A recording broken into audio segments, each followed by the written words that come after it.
Hi everybody, Dr. Drew, Big Man talking. Thought I'd jump in today with a quick little presentation for everybody here to put up on the internet. I'm getting asked quite a few questions from members of my community and other communities that I'm attached to around consumer-directed care and home care packaging and what is actually happening around home care packaging. So what I do is I'll step into some little bit of a slide presentation and some information, and we'll move across to get some information for you so you can start to understand what's going on. Basically, the background of what's happened in aged care, community care and home services changed. Consumer-directed care is the new model of the Australian care industry. Consumer-directed care basically means that consumer, you, the person who is receiving or needs to receive some care, has control over directing the services, how they'll be done. It replaces home and community care models of the past. So what we used to think about home care and community care is all gone. It's all changed now.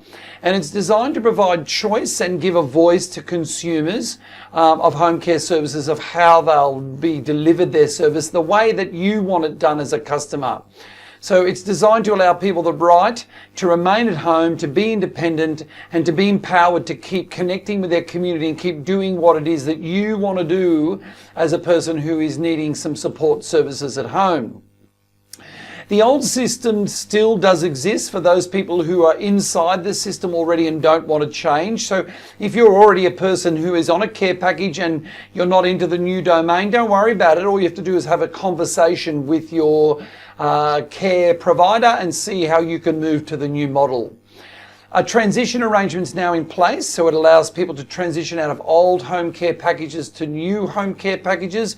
And you should be talking to your home care package provider to ask how that can be done. And the key to this whole thing is to making people make change for themselves, to keep them independent. And that's what we want. That's what Dr. Drew wants for his patients that he works with. And we need to understand why these packages are developed or what packages are available. So to understand what packages are available, you can go to the myagedcare.gov.au website. And I've put it up here on the screen so you can have a clear look at it here. And it's important to understand that the government has listened to what consumers and providers want, and they've established a one place, one internet space for all people who require care, mental health care, disability care, NDIS and aged care, to go to myagedcare.gov.au. Now, sure, it puts a bit of resistance to people who go, well, I'm not old and I don't need aged care, but that's part and parcel about how we centralise services. So what we really want to do is I want to get your head focused here with your advocate, with your loved one, with your daughter, son, or your person who looks after you, your carer now, to come into this space here and have a look at what the government is providing. It's a really easy website. It has a lot of different things. See what others have done, caring for someone, estimate your fees, national relay service. It's provided in other languages.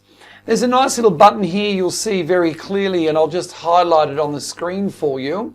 It's got help at home. So we're talking about there.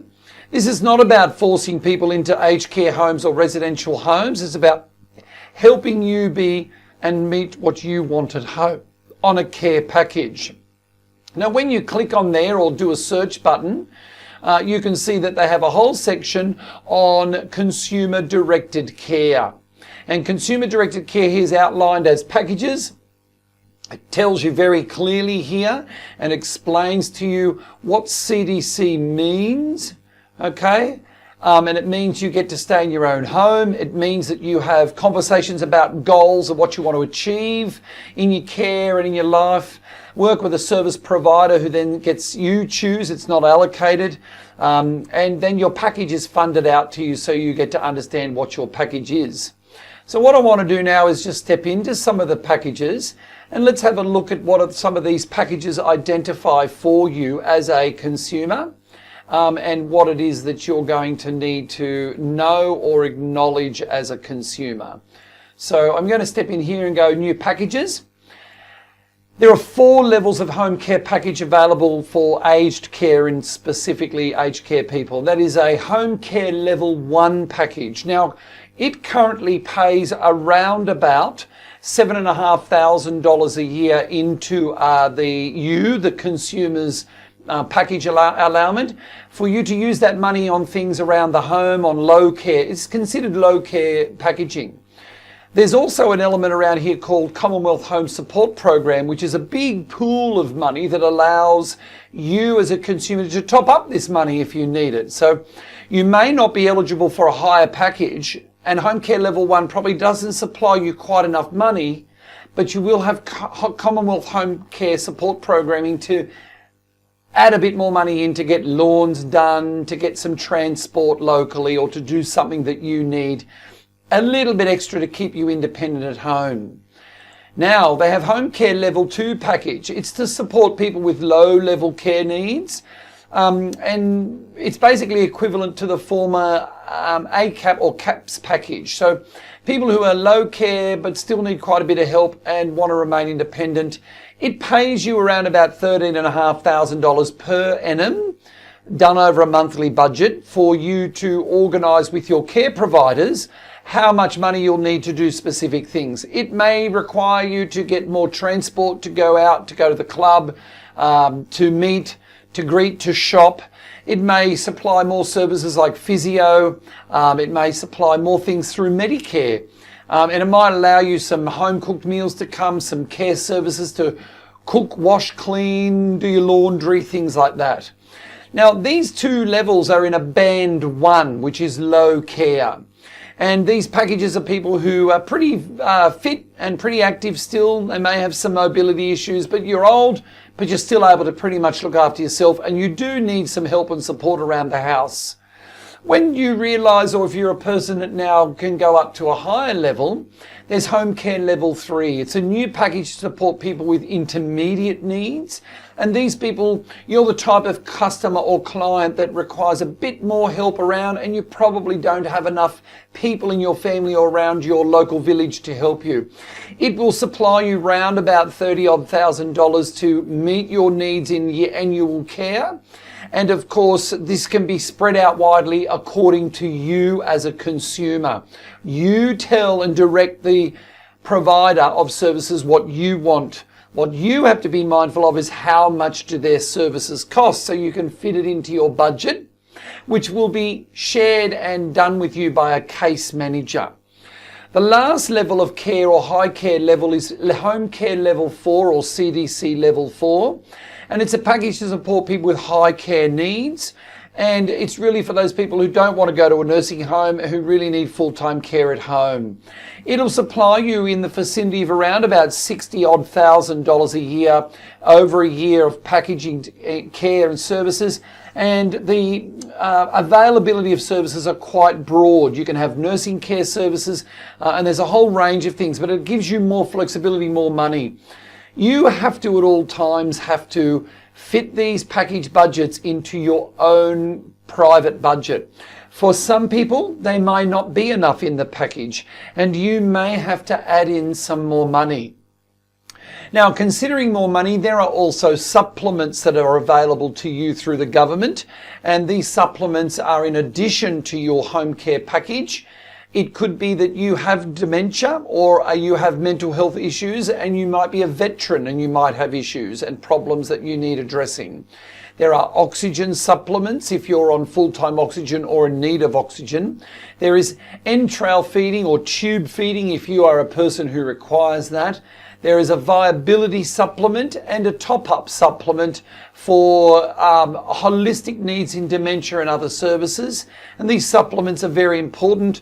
There's also a hardship supplement if you are a pensioner or if you are very low on income and you're in hardship, then there's a hardship supplement.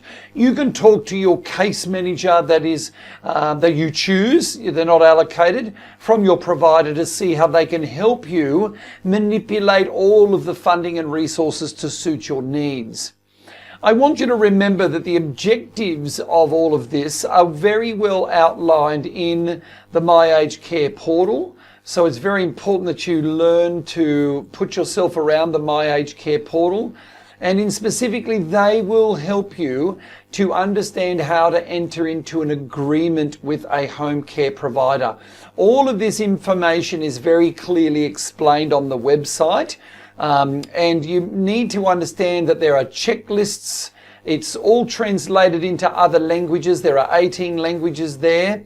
You need to understand with your loved one or your advocate about signing the agreements. Home care agreements are legal documents and you can be held legally for what you're agreeing to. Your provider can help you with the agreement, and there is a Charter of Rights that clearly outline what it is that you're going to do and expect, and what's expected of you as a customer of the government care system. Care plans are very important, and personal goals in the care plans really need to be understood. Now, I want you to understand as a customer in the system, and that's what you are.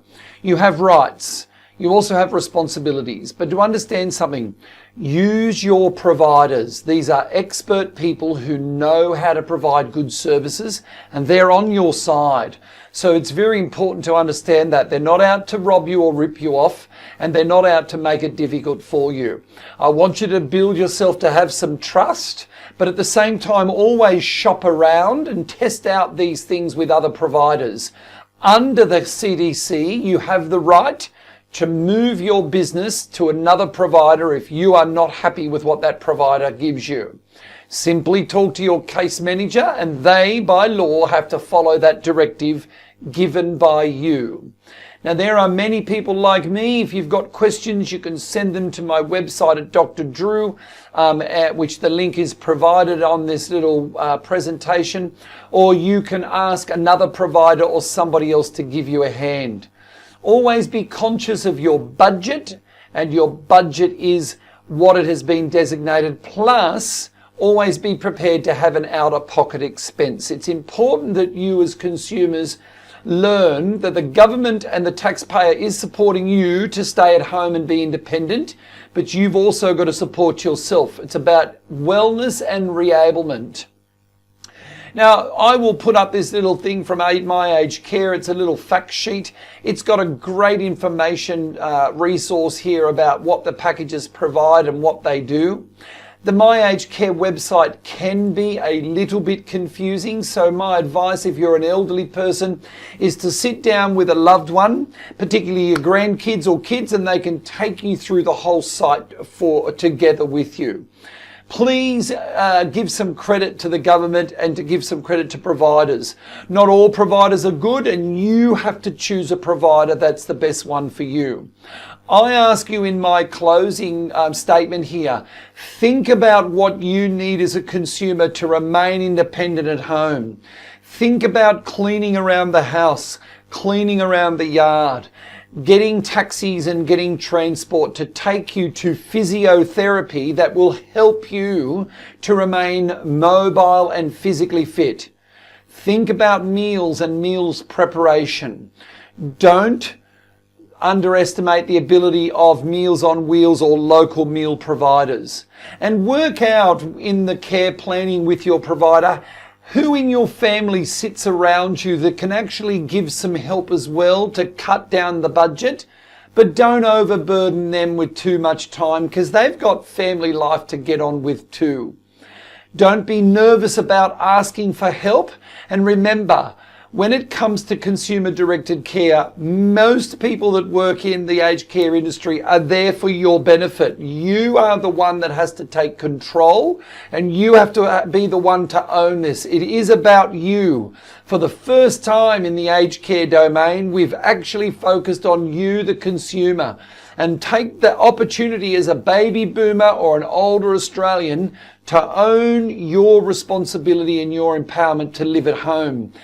Everything is on the table. Nothing is not negotiable. It's your money that's been allocated to your package. It's time for you to sit down and work out with your provider and your loved one what it is you need to remain independent at home.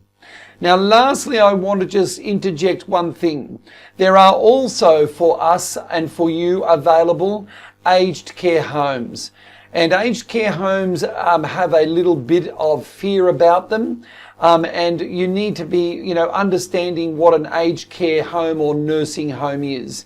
In a modern world, these places are fantastic. They're like 5-star resorts, some of them. You have to hunt around and look at them. Be open-minded. For many, many older people, at some stage in your life, it may be required that you will have to enter an aged care or nursing home. Don't make it a challenge in your life. Open your understanding now while you can, and have a look what can be offered to you in that last stage of your life, and particularly around the stage where you have to face the transition of aging and illness into death and dying. Nursing homes today are modern, considerate, compassionate and loving and vibrant environments. Please step in to have a look at what they offer you. You don't have to go into one, so use your CDC to keep you living at home for as long as possible, and look at that nursing home for the last transition. I'm going to put up a few more blogs over the next few weeks around the questions I'm getting from family and patients that I know around how do they structure their CDC plans and home care packaging, so keep watching my spaces. Thanks for your time today. It's been a bit of a long little webinar, but I'm Dr. Drew, and I'll see you all next time. Happy aging.